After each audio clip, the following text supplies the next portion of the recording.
Are you trying to figure out how your company will journey and profit from consumers across connected devices? Come to the Multiscreen Summit in New York on June 11th and 12th and learn how from over 50 speakers. Use coupon code LBMA025 for your 25% discount now at www.thescreensummit.com. Build compelling real-time apps quickly and scale them globally with the PubNub real-time network. Only PubNub delivers the core building blocks needed for any real-time application. Find out for yourself by signing up for free today. Visit pubnub.com. Welcome to This Week in Location-Based Marketing, the most trusted podcast dedicated to the new business of location.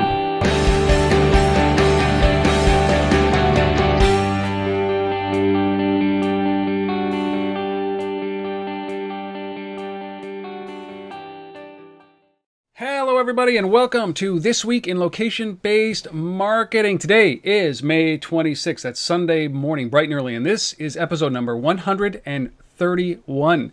My name is Rob Woodbridge from Untether.tv, located in Ottawa, Ontario, Canada, home of the golfing Ottawa Senators. And joining me, as always, from the other team that's golfing, Asif Khan from the Location-Based Marketing Association in Toronto. Yes, with the golfing Toronto Maple Leafs. Yeah. You know, it's okay. I feel okay. You know, the thing about hockey, and for those who don't watch hockey, you know, it's not like baseball where you know, you control your destiny. In hockey, you kind of control your destiny, but the clock has a lot to do with it. So as the Senators are facing down this kind of monumental task of getting 3 goals in the third period of a game, you kind of come to terms with it over those 20 minutes that the game is done and the season is over.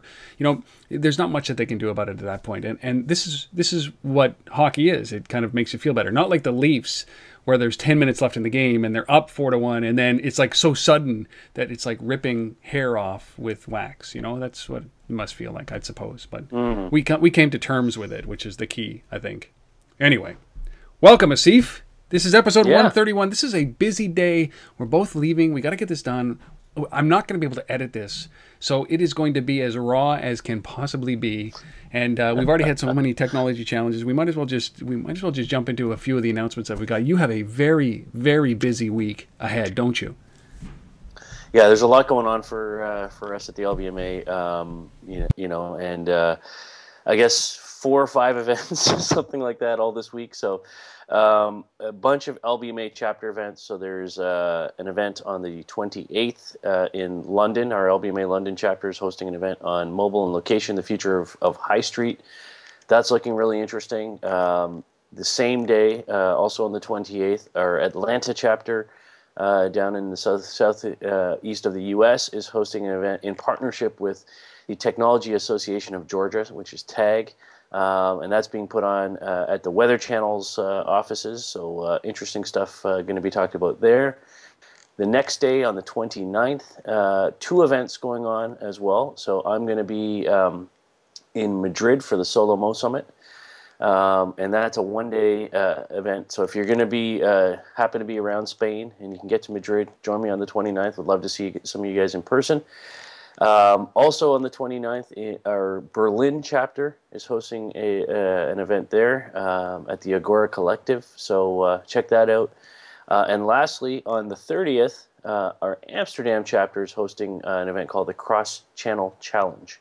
So it's looking at omni-channel and different types of media and how location ties to that, and that's being hosted by Adobe. And so plenty going on around the LBMA ecosystem in the next week. My goodness. So, yeah. I don't know how you keep up with that. And so you're leaving this evening to go and run off, and so you're going to be in Europe for most of the week, which is fascinating to me. I like that idea. Although travel is not as glamorous as one would think. No, it's not. But yeah, I'll be over there.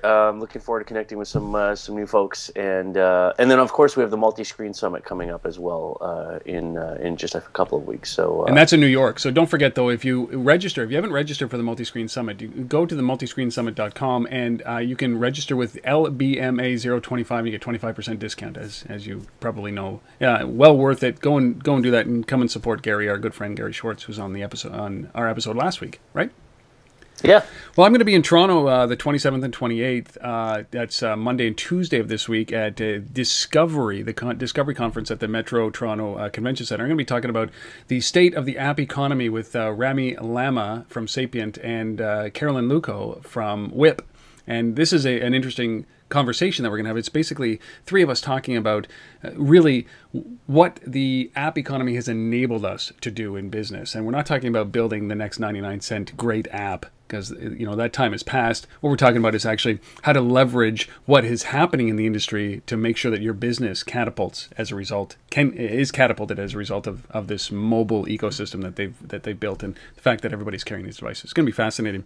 And that is on the 27th and 28th at the Metro Toronto Convention Center in Toronto. So if you're around, please stop by and say hi. Remember, hugs, not punches. Hugs, not punches. Right? I like it. Yeah. So we got a big show, six stories. We've got our app choice of the week, which is really cool. And our special guest is Martin Shen, who's the co-founder of UpOut, which is a local event discovery application on the web and, of course, on mobile. And it's a very unique company. Got some good questions to go through with him.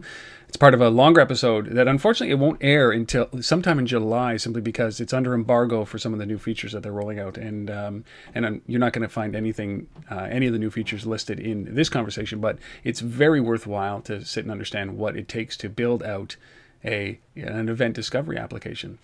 So, should we jump right into it, Asif? You ready to do this? Yeah, I think that, of course, if you want to leave us a voicemail, if you want to leave us any kind of comments or suggestions, reach out at untether.tv/talk, and we will play that in its entirety, of course, on air. So why don't we just jump right into our first story, which is really the app of the week. This is neat. I think it's neat because we've been talking a lot about the everybody's heard of Uber, the cab company, and what that has started about, removing, I don't know, scarcity of the cab industry and selling excess inventory. And there's a site called mytime.com, which I discovered maybe a week or so ago, that is doing this, but for appointments, which is kind of like the Uberization of all services. So if you need a massage, and you've got a few minutes to kill, you can do a search for massage, a location-based search for massage on this, and it will tell you, it'll give you a discount, and it'll try to draw you in to local massage parlors or massage places. If you need an oil change, if you need yoga, it's actually a fascinating application, don't you think, Asif? It kind of takes a lot of the market that, for me, the deals that Groupon and Living Social and guys like that were kind of focused on attracting these service-based, offers, massages, manicures, all that kind of stuff, and gives you effectively a search engine that helps you find those things based on your location. And the reality is that we haven't moved away from the web. Not everything has to be in an app. This, for me, is an effective service. For whatever you're looking for that happens to be around you. And obviously, you can pull this up on your mobile browser as well. So I think there's a lot of functionality here, and I think just that simplicity of finding stuff around you when you need it in terms of services. And then being able to book them and being able to, get the deals all kind of put in one place makes sense, right? I mean, it's like Open Table, right? But for a much wider range of services. Well, it follows so clearly on what we've talked about, which is this world of excess inventory. If you've got open appointments, if you're dental examinations or cleanings, if you've got open appointments, why not try to fill that by filling it by anybody, by giving them a discount to get in the door? Once, like in a restaurant, once the dinner is served, that dinner hour is done, you've lost the revenue potential. So why not use something like this? And I like this because it gives you the opportunity to browse without having to sign up for this coupon stuff, right? And it most of the time it's spur of the moment for some of these things. So look, I'm looking for a good deal on something at this very moment, at this time, and I'm sitting in my house. So, I mean, if you're interested in this, go to mytime.com, and it's limited rollout right now in only a few cities, but you're going to start to see these things roll out much more, location-based services like this where you're selling excess inventory. So if you call this Uberization of services or excess inventory management. I think that this is something that we've been talking about for quite some time. It's very cool to see this coming to fruition, I think. So, mytime.com. There you go. Very cool. Good start. Okay, so jumping into the stories, we got 6 great stories here, and you know, the first story, near and dear to my heart. I've talked about Shazam as this incredible layer of ads, or potential layer of ads, on top of everything. There's 300 million people that use Shazam, these applications. They've just launched their new iPad app with something called background tagging. This is, you know, this is a, for me, Shazam is going to be the quiet dark horse that disrupts the advertising networks, television, radio, everything. And they're starting to do this. It's available in the States now where you can tag anything, right? You can tag ads, you can tag the Super Bowl, you can tag television shows, you can tag music. And now what they've done is they've created this always on layer behind the scenes. And this is what's fascinating for me, is the fact that they've done this. They've created, they've left it running in the background. You know, I talk about this with Moves, I talk about this with Flock, and this trend that we're seeing in these applications that just lay dormant until something happens that triggers it. And this is one of those things that it's going to be, it listens to you with your permission. It listens to what you're listening to, not to you particularly. And if it recognizes something, it tags it. And it recognizes that you're listening to it or you're watching it, and it tags it. And then it has so much power as a result of that. Some people might think this is an invasion of privacy, but if you agree to doing this, boy, the wealth of information that you're going to be able to get from these applications are incredible. And from an advertising standpoint, this, to me, is a gold mine that is the missing link for Shazam to be able to run those old ad networks out of town. I like this. I like Shazam. So, I mean, I'm a huge fan. I use it all the time. Yeah. You know, especially because, you know, we've been talking a lot on the show in the last, you know, year and a half now about, you know, the applications to, you know, TV commercials and all the stuff they've done with the Super Bowl and during the Olympics and all that kind of stuff. And for me, you know, I'm often sitting there watching a show, and there'll be some music in the middle of the show. And I'm like, oh, that's a great song. What is it? But by the time you grab your phone and, you know, launch the app, it's too and hit the Shazam button, you know, it's done. And then what I find is I end up having to kind of rewind back, because I'm always watching on my TV. I remember watching live. So I rewind back and then play it again and then Shazam it so that I can get it. And the number of times I do this, honestly, I mean, I do this all the time. Or you're in the car or listening to radio or whatever it is. So if I can just have the thing sitting there and it's just sitting in the background, it's listening all the time, and it polls I think it's every 3 seconds or something like that. It's polling, and you know, just activating it and doing this listen. For me, that's great because it's just tagging the stuff that I want tagged anyways. Yep. And then I can kind of go back and review and say, no, I'm not interested in that one or that one or that one. But those 3, yes. It's documenting. It's documenting your life, right? And I think that's why I like apps like Moves. I like apps. I used to like apps like Path, but it's too invasive. If I have to remember to check in or do something, it's too much for me right now. I'm lazy. So I do like this, and you know, I use it simply because I don't recognize some of the new music. And, you know, I'll Shazam an ad or a commercial here in Canada because there's a song on I like, and I'm like, hey, I lean over to my wife and say, like, hey, this is this song. It's a real song. She's like, yeah, I know, Rob. So this is it right here. I don't know if you can see that, Rob, but one of the other features that's part of this, besides the auto tagging, that I think is really interesting, is there's an Explore tab down at the bottom here. And when you hit this Explore tab, it uses the GPS in the device.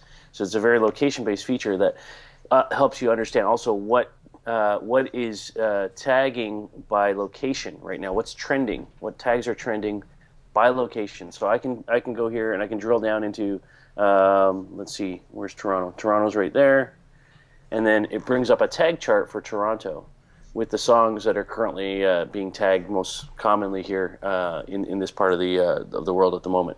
So that's really interesting too, and to see the differences as you look, you know, in what's happening in Spain or what's happening in other parts of the world right now. So, you know, if I'm a radio station, you should be leveraging these so that you're playing exactly what people want to hear, right? And I think that that's going to influence a lot of things. And I interviewed a guy, a company called SoundHound a long time ago for Untether.tv, and this is what they were doing. They were taking that data and categorizing exactly what like Shazam is doing and pushing it out so that radio stations have their playlists set because it's based on the popular activity that's going on in their location. And I think that you see those influences everywhere. It's no longer a national view that everybody likes the same songs. You can get regional, and then you can get neighborhood-based for smaller radio stations and podcasts. I think it's very, very cool.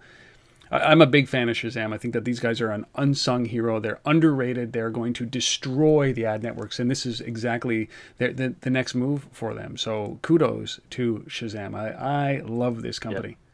Yeah. Love it. It's one of those companies that will be a household name if they're not already, and we will see these guys dominate. At least they're opening up the market for that. So if you're interested, go to the App Store. Go download any of your app stores. Go download the Shazam application. Certainly on the iPad is a new version, and the iPhone. Very cool. Yeah, and coming to Android apparently in a few weeks. It has to. I mean, it has to. So it absolutely has to. All right. So there you go. Shazam, our first story. On to the second one, Asif.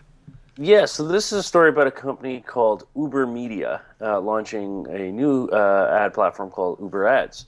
And if you're not familiar with UberMedia, it's run by a guy named Bill Gross, who is very well known within internet marketing, digital advertising circles. He was the guy who founded Overture back in the day, and sold that company to Yahoo back in 2003 for $1.63 billion.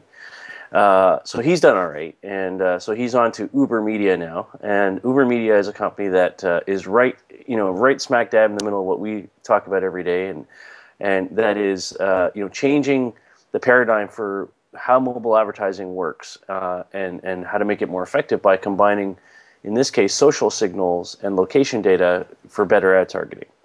It's all about context. It's all about looking at your history, looking at where you are right now, where you've been, and pulling data from Facebook and Twitter and Foursquare, and then delivering relevant ads, that are timely based on that data. So a couple of the examples, they just did a couple of campaigns, one for Chevy, where they delivered, they knew that customers had visited dealerships based on Foursquare check-ins or Facebook check-ins over the last little while, and then they delivered an ad for a new Chevy to people based on that data, all within sort of the same time frame while they were doing those searches.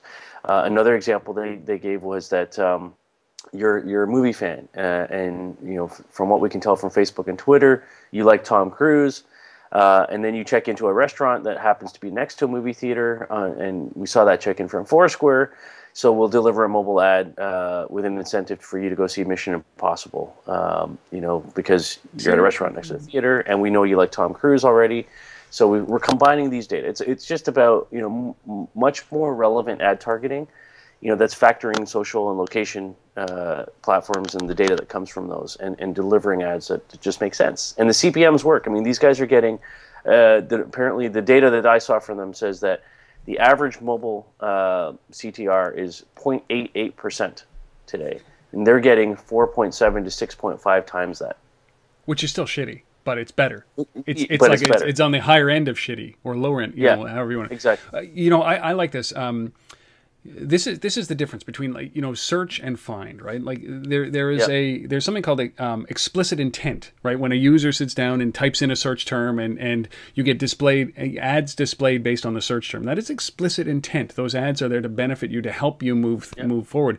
And there's something called precision targeting, and exactly where UberMedia sits in this with this UberAds,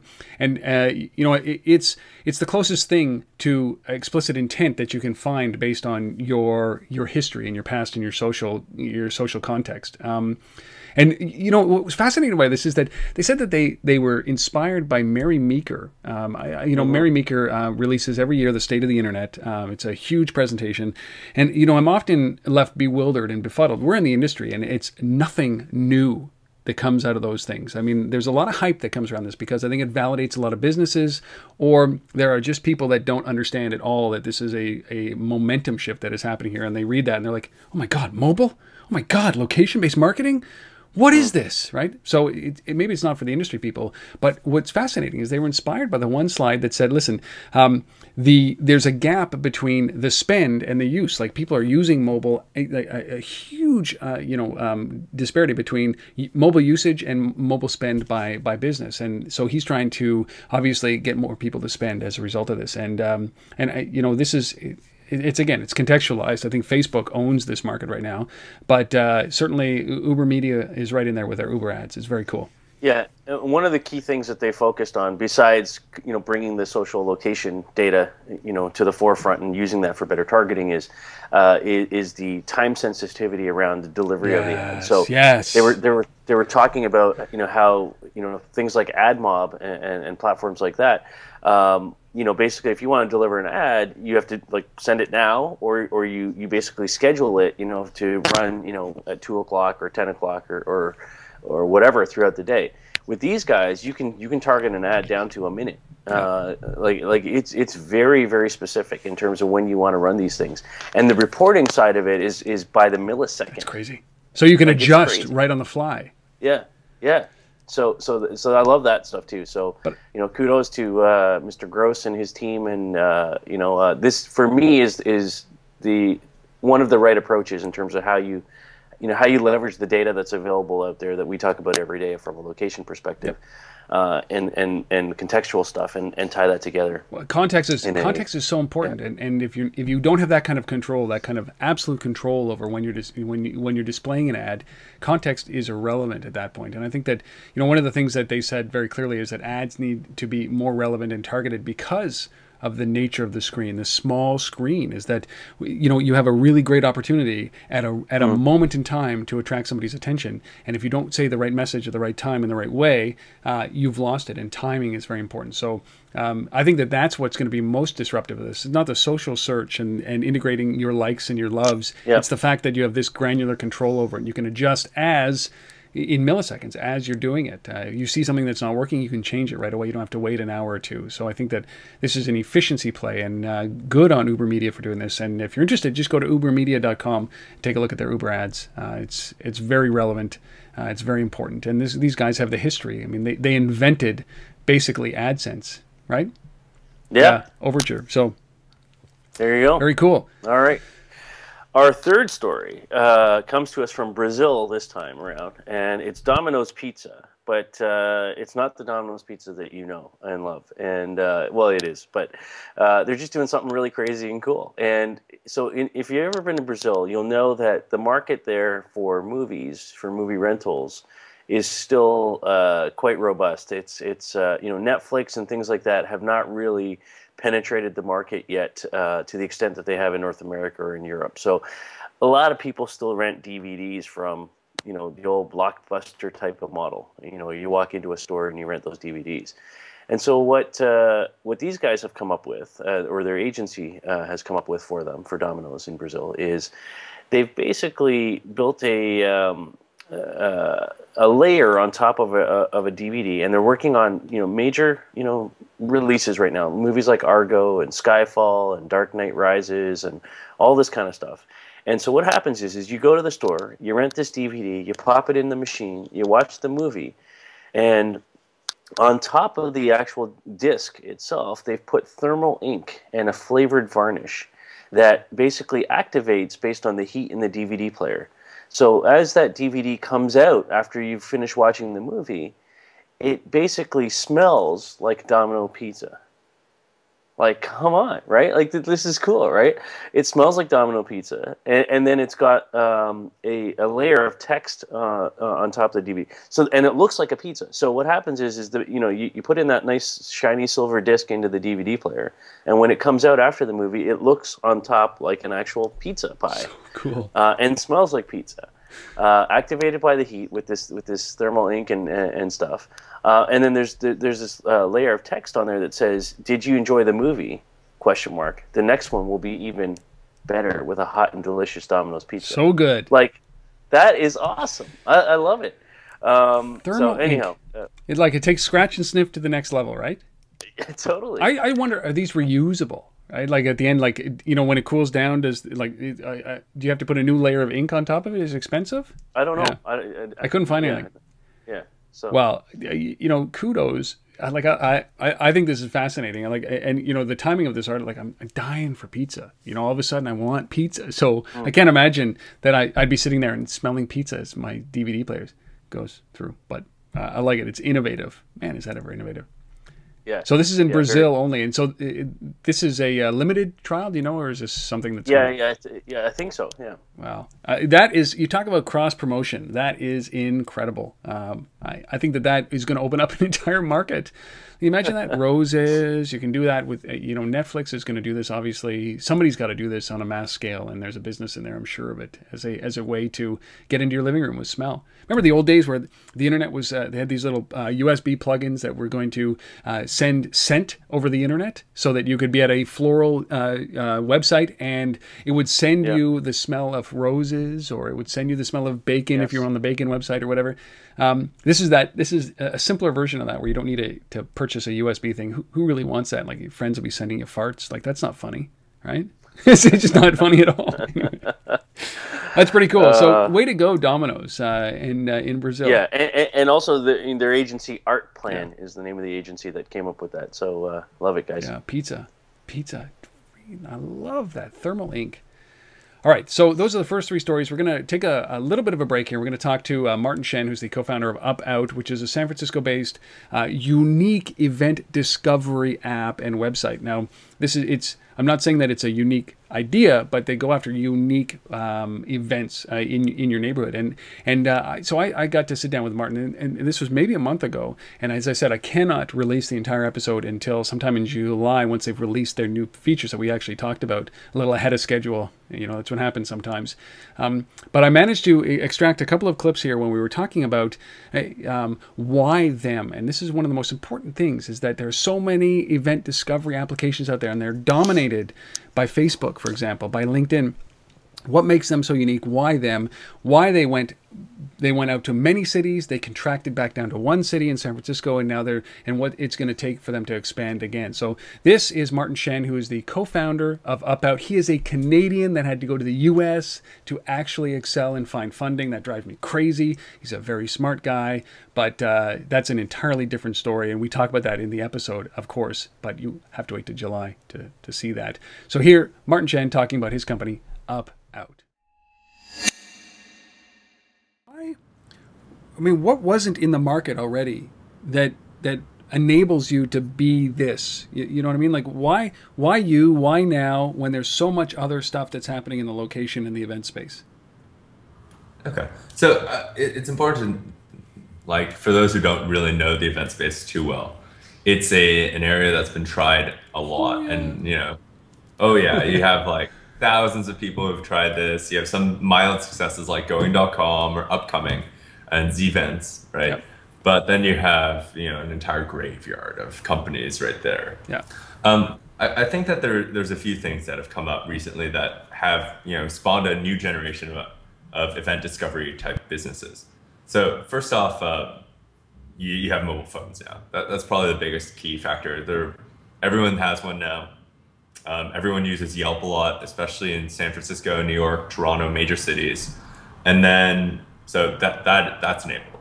Second thing is you have Facebook, so you can mine all their data, and you can rely on Instagram as well as Foursquare for additional data layers on top of that to better rank your events. And then the last and more important thing, I think, is that this huge genesis of deal discovery sites has led people to be more open to discovery. So people who used to be, that guy who went to the same bar every day of the week, is now, considering, he's considering, opening up Groupon and, discovering a few things here and there. And this concept of discovery, which is like a huge thing, right, has really, really started up again. So what really allows us to do this is just the availability of the information, right time, right place, and the ability to experiment a lot, especially with business models. I'd say that the biggest problem with the event space has been there hasn't been really a big business model behind it. It's really, really tough to gather all of those small merchants and try and get them to advertise. So, you have to be able to figure out a way to make money in this space if you want to grow. But you guys went from 11 cities when you had the idea of this down to just San Francisco, right? Yeah. Why do that? So let's look at how local tends to work out. So you have a few different types of models for local. You have transactional based local, and then you also have everywhere local. So if you think of it like an everywhere local and free advertising based local, it's like Yelp's, City Pages, that type of thing. And then you have a transactional based local, kind of like Uber, TaskRabbit, Exec, Get It Now, those types of companies, right? So the key around doing a local type business is that, first off, you probably have a ton of competitors. You know that on day one.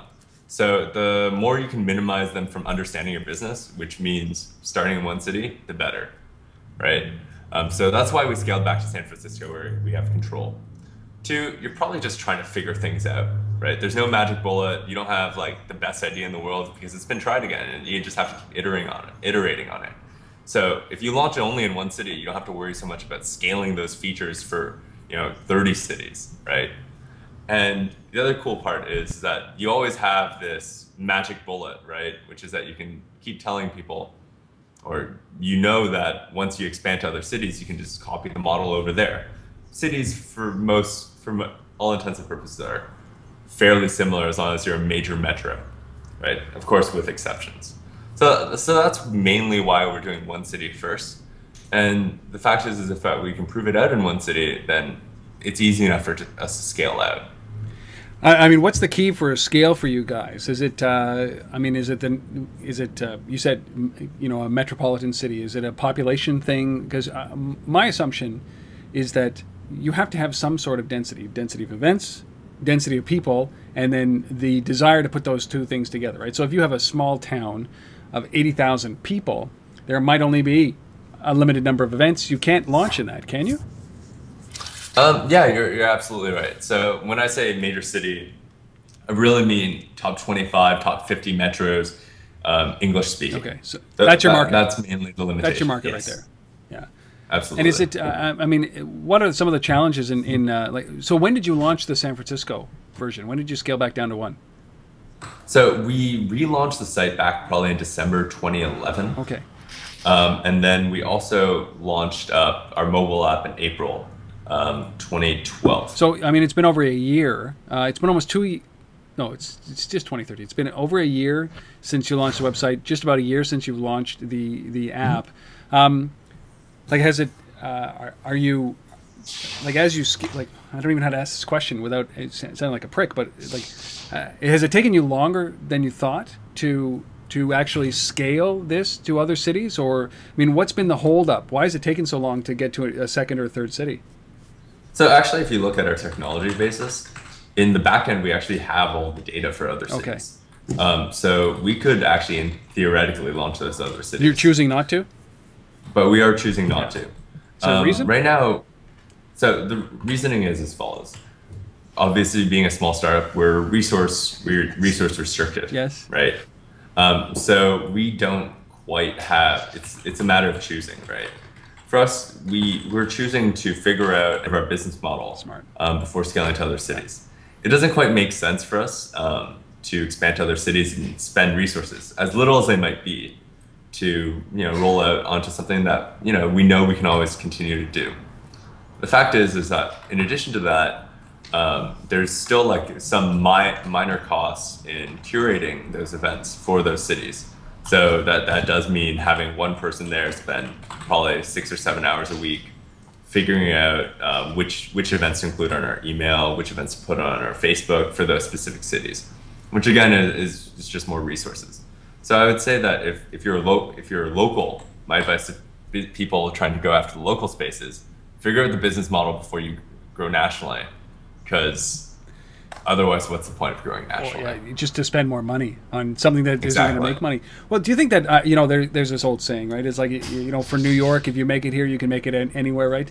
Do you think that is the mountain of San Francisco challenging that to succeed in San Francisco?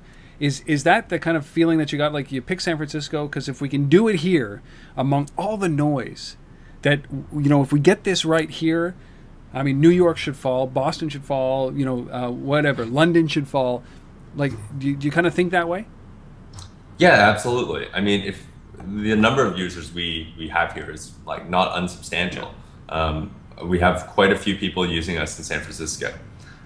The fact is that there's a lot of competitors, especially in our new competitors. We're not so much worried about the old Timeout or Grid TO or the older guys who don't have the technology base behind them. But the newer competitors in San Francisco, there's lots. And they're typically much better funded than us. So we think that if we can make it here, we can probably do it in any other city. Yeah. That being said, there's size limitations. There is some cultural differences, but typically our market tends to be 20-something, young, kind of hip, and interested in weird activities. And we think those people exist almost anywhere. Of course. Got to thank Martin for coming on and being a part of this. I'm glad that we could at least show a little bit of benefit to him by getting this clip out and ahead of the full episode. If you're interested and you're in San Francisco, go to upout.com and you will, unfortunately, I mean, this is one of those things, this is the kind of the stuff that maybe drives me a little crazy is you're immediately prompted with a, hey, sign up.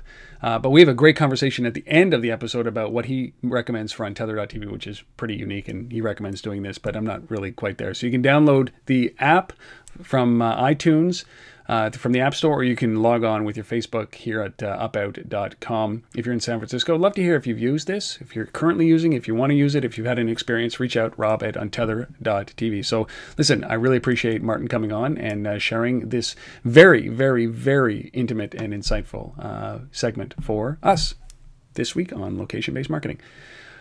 All right, Asif, back to the stories, man. Yeah, so our fourth story is about indoor location and Wi-Fi gear and all that kind of stuff. So this is a story about Aruba Networks, which is the #2 hardware company now in the space, just behind our good friends at Cisco, buying Meridian Apps. And Meridian is a company out of Portland, Oregon, been in the indoor location space for a while. They've been powering and mapping properties for quite some time, mostly focused on malls, museums, art galleries, things of that nature. So they've done stuff like the Art Institute of Chicago, the American Museum of Natural History. They've done some work with Macy's and the Bellagio as well. So these guys, for them, it's primarily about big properties. And so this is an interesting story because what you're seeing here is a recognition by the hardware community. The guys actually building the Wi-Fi gear that Meridian's stuff talks to. Looking at it and saying, well, it's one thing to supply the hardware to all these properties and enable them with Wi-Fi equipment, but where's the service layer? Where's the application layer? How do we benefit from that as well? And that's what we're seeing here is, we're seeing Cisco buying companies, we're seeing Aruba buying companies, we're seeing, more and more of this happen where they say, we can't just be the hardware anymore. We have to, have a service offering around this. So when we as Aruba now go out and sell this to, the next casino property or hotel or museum, that's great. But now in the same breath, we can say, hey, we've got the Meridian, the Meridian offering here. We can help you understand, where people are in those properties. We can help you deliver content to them based on that. And that's what they've been doing with a lot of the museums and things like that. It's, you're standing in front of that dinosaur exhibit and you're getting information delivered to you that's relevant about, about what you're looking at. And so it's interesting. I think it's quite interesting to see that that Aruba is, going to be in that market now. These guys need to do something. They also came out with their financial report for their latest quarterly report and they had a net loss of $20.2 million, 18 cents a share. And so they need to find ways to generate more revenue, and I think this is one way to kind of look at that is to, you know, hardware is a hard thing to make money on. You know, I've been in that business before myself. One of my previous startups. You know, the margins are just, you know, they just get eaten up, you know, on hardware. And, you know, we always look to the software guys and go, oh man, it must be amazing. You know, you just build the thing once and then you just keep selling it and selling it and selling it, and it's all profit. And so, you know, it's that recognition by a hardware company that, yeah, there's got to be something else other than just the hardware that we're selling. Well, software is a little bit easier, but you need the hardware. Like, this is a perfect marriage, right? When Aruba can go in, and they have, obviously you said, they have massive enterprises like hospitals and these things that need to be able to track inside location, just not museums, which is where Meridian plays for the most part. But that's an easy add-on. I mean, I ran a company called Rove. And Rove was this great IT administration tool that did so much. It was a software play. And what it needed was a channel, a big, broad channel that you could take that and you could take that little software play and put it into the channel, charge your customers $100 a month, and it was a $30 million product. And that's exactly what happened when the company was sold. It went into this massive channel and was just an add-on. And I think that when you talk about Aruba and Meridian, it's the same thing. Meridian's got this great technology in the software. Aruba's got this great technology in the hardware and massive distribution. Now they're just going to add, you know, whatever. $1,000 a year, $1,000 a month. It doesn't matter for the size of the organizations that they're dealing with. This is you know, whatever they paid for it, it will come back. It will pay them back very quickly, just as an add-on service for location aware, because that's coming, and we know that because it's a multi-billion-dollar industry that we've talked about many times here. And so, look for this to happen often. Right? When it comes to indoor mapping and location, this marriage between hardware and software makes absolute sense. So if you're interested in any of these guys, go to arubanetworks.com, or you can go to meridianapps.com as well and see some demos about what these guys are doing. Makes sense. Enterprise, big companies, hardware, software, location, outdoor, indoor. Absolutely. Those are the big trends. There you go. So, fifth story. This is an interesting thing, a little bit about Dunkin Donuts and creating a little bit of anticipation, time-based discounts. This is and all doing this through what? Ultrasound when you get into the store. So maybe let's walk through this, because Dunkin Donuts in South Korea did a trial of 5 stores, and it's an app. What is it? It's an app that you wake up, you set an alarm, and you wake up, and then when you wake up, you choose what you want from a Dunkin Donuts, like from their menu, and then you hit go, and basically you have 3 hours to walk into a participating Dunkin Donuts in South Korea, and by ultrasound, it identifies that you're there within those 3 hours and then gives you a discount. Is that the best way to describe it? Yeah, pretty much. Yeah. That's it. Yeah, and maybe just to add one layer to that, the breakfast market in South Korea is not you know, what it is in North America or in you know the UK or markets like that. I mean, people don't go out for breakfast a lot. You know, best meal of the day, man. You know, like they do here. So this is part of the issue that they're trying to solve is how do we drive more traffic in you know, into the breakfast hours around, you know, places like Dunkin Donuts in a market like South Korea. So. Yeah, this you know, it's fascinating to me, this approach, which is just incentivizing people to get out and get there within those 3 hours. I do like, what was it? It was Meatpack, right? That we featured a while back, which was in Guatemala. Yeah, which was basically that you had a certain amount of time, literally a timed amount, to get from one store to Meatpack in order to buy these shoes that you wanted, and every moment that you waited, the discount you know, diminished. The value of the discount diminished, or the value of the incentive diminished. And I think that that's one thing that's missing in this. But, you know, 3 hours is a long time to get from wake up inside of a Dunkin Donuts. And the key here is that it works so well. Redemption was so high that they're rolling this out across South Korea, which is fascinating to me. And I wonder how long it's going to take for people to get there. And the app not only measures you know, what you want, it also measures your sleep, you know, which is a crossover opportunity. It also measures your points. You get points for doing this. They've gamified it against you and your friends, and you can share it on Facebook, all that kind of stuff, which is garbage. I think the biggest thing is the incentive, you know, the way that they've incentivized you to get up and go and have breakfast, and it seems to be working. Yeah, and one of the things, so the technology for this, when I saw this story, the first thing I thought of was Shopkick, right? Yep. Because it's Same thing. ultrasound, it's the same kind of thing. But and so this was developed by a company called Purples or Peerples. I'm not sure how you pronounce it. Perples is the Korean technology company that developed the ultrasound tagging and reading software. So the Shopkick, if you will, of Korea. But what I like about this is that they've developed this in such a way that it's an SDK type of approach that any brand like Dunkin Donuts can take and embed into and build into any app that they want. It's not a standalone. You have to download this one app. It works across multiple brands. It's build it into your own offering. So I like that. Number two, the other thing I like about this on the technology side is that the way it works is there's no special hardware on the broadcasting side required. So they've built this in such a way that as long as you have an iPod or any other kind of music player like that that can broadcast the signal that the phone, the app is looking for when the consumer walks into the store, then it works, right? So they've made it very simple. They've made it easy for people to build and deploy this into any kind of campaign like this that they want to do. So I like that aspect too. So would love to see what else Peerples is working on or who else they might be bringing this to. Tell your friend. Yeah. I think the only, I mean, I love the way that they integrate, and it plays well into our sixth story about how they integrate. There's no hard setup costs, right? Where you have to, bring something into your space.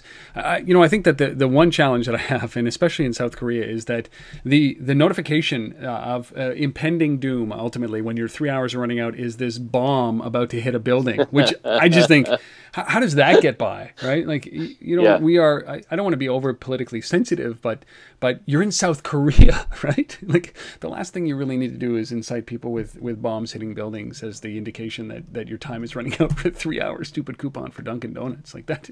Anyway, this is we're going to see much more of this, and this plays very much to our trends about creating an incentive and then putting a time frame, a time limit on that incentive. Don't just leave it open-ended, because then it becomes common, right? So you really do want to create that, and I wonder how the long term will play out when everybody knows that you know what, I can do this anytime now. It's not unique enough. So I like the idea. Listen, the biggest incentive happens in the first 20 minutes.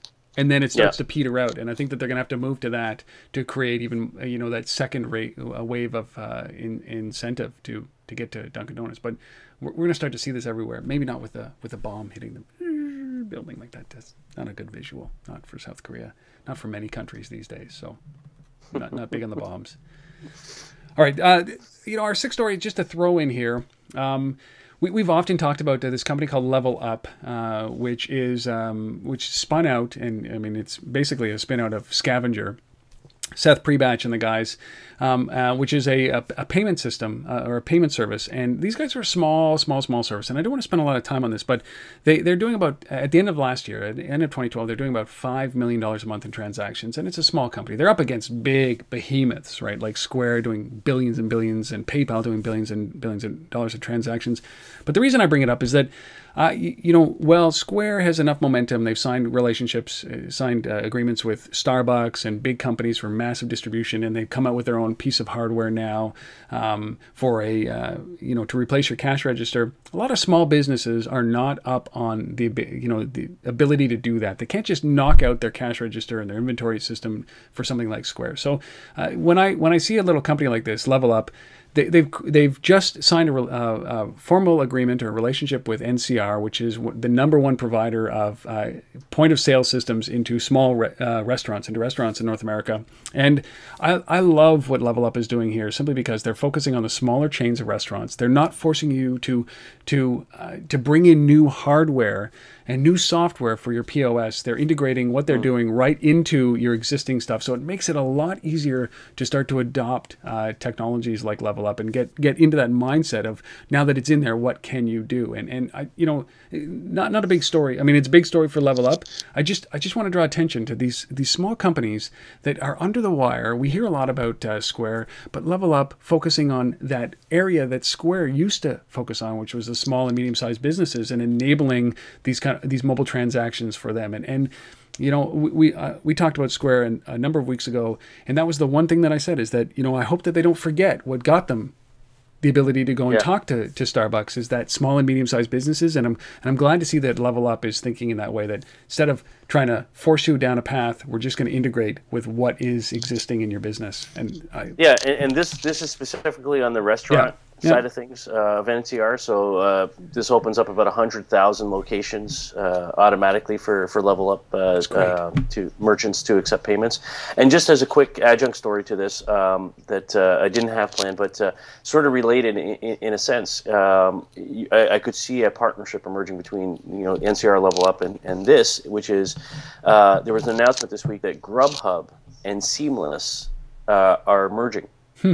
And so the two biggest competitors, if you will, around restaurant takeouts, about $100 million in combined revenue between the two. So that's really interesting for me too. I know the guys at Seamless quite well. So congrats on that move, and potentially a relationship there to be had between this new merged company and what NCR and LevelUp are doing on the payment side. So that could be interesting too. We talked about it many times about this consolidation that has to happen, and especially when you've got behemoths at the top that are dominating. The small players are either going to get acquired or disappear slowly. So why not be an aggressor here at this point and work with what you've got? And merging seems like a logical response to either do that or go out of business, right? And be aggressive. And so, these little companies, these little stories, and $100 million is not little, but in context to the guys that are dominating, they are little companies. We should be rooting for those guys, because that's where the nascent, the root of innovation happens. It doesn't happen in these large companies anymore. They go out and acquire them. So we got to be hoping and rooting for companies like LevelUp. So if you're interested, go to levelup.com. Share the love. I like these guys. All right, those are the 6 stories. Asif, you got this fascinating resource. That why don't you describe, this is, what is this? The local viewpoints, an infographic that I'm going to pull up. And this is also available, obviously, on the lbma.com/research. Let's talk about this. Yeah, so it's an infographic that kind of looks at the importance of customer feedback, local sentiment, if you will, by location. And the importance of positive feedback. And, we all know word of mouth, the power of word of mouth marketing. And this infographic kind of illustrates that in a digital sense, the importance of mobile and digital in collecting that word of mouth feedback and presenting it in a way that can drive decisions around doing business with local merchants. And so they've got in here 20 to 50% of all purchasing decisions are typically based on personal recommendations from friends and family. And the influence around that. So there's a lot of interesting data in here, and so this is coming to us from Local Viewpoints, which is a relatively new company out there. I was talking with Gib Olander, who's the guy who's put this thing together this week, and I think they're going in a very interesting direction around this. And this is, by the way, Gib is one of the guys who was senior part of the team at Localese back in the day. So these are guys who understand location and the data around that. And I like the focus. So I like that move towards looking at location feedback and recommendations, and the finite focus, if you will, on the sentiment discussion around individual locations. This is it's fascinating as we go through this. This is a lot of data to consume. But the biggest thing is, one of these statistics that really struck me was that 2/3 of consumers state that they are more willing to spend up to 13% more with a company they believe provides excellent customer service. Like that alone. Mm-hmm. Right? 13% more, 2/3. So think about that. That's all. That's by saying thank you. and good day, right? In a good way, Yeah. not in a disingenuous way. Fascinating thing. So you can find it at the lbma.com/research. Again, this is called Customer Feedback Matters, and you can find it there on the lbma.com/research. Very cool. Okay, now there you we have have it. to jet set. I got to get going. I got to go mow my lawn and then get on a train. So, and then you got to get on a plane. Planes, trains, and lawns. Yes. You guys out there listening, we really appreciate it. We've had some great feedback over the last number of weeks about the episodes that we're doing here, and this is our currency. This is what gets us going. If you have stories to suggest, if you have a resource that you'd like, if you're a company that would like to be featured here, that's in our space. I get a lot of people reaching out and saying, hey, listen, we got this restaurant in South Florida I'd loved, and that doesn't fit here.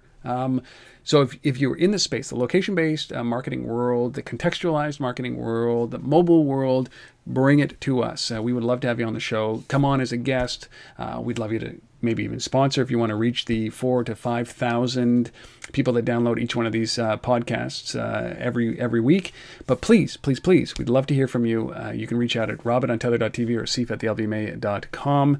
And with comments, critiques, and suggestions, we'd love to hear from you, please.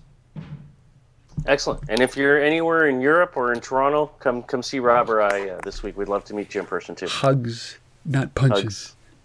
That's our new tag. Forget location-based marketing. It's hugs, not punches. All right, Asif, somewhere, somehow, we will record episode number 132 of this podcast next week. We're not sure where Asif will be, not sure where I will be, but stay tuned. Here's a little cliffhanger. Stay tuned. We'll see you next week for episode number 132. Asif, safe travels, man, and enjoy Europe. Thanks, buddy. All right, see you later. Have a good week. Yep.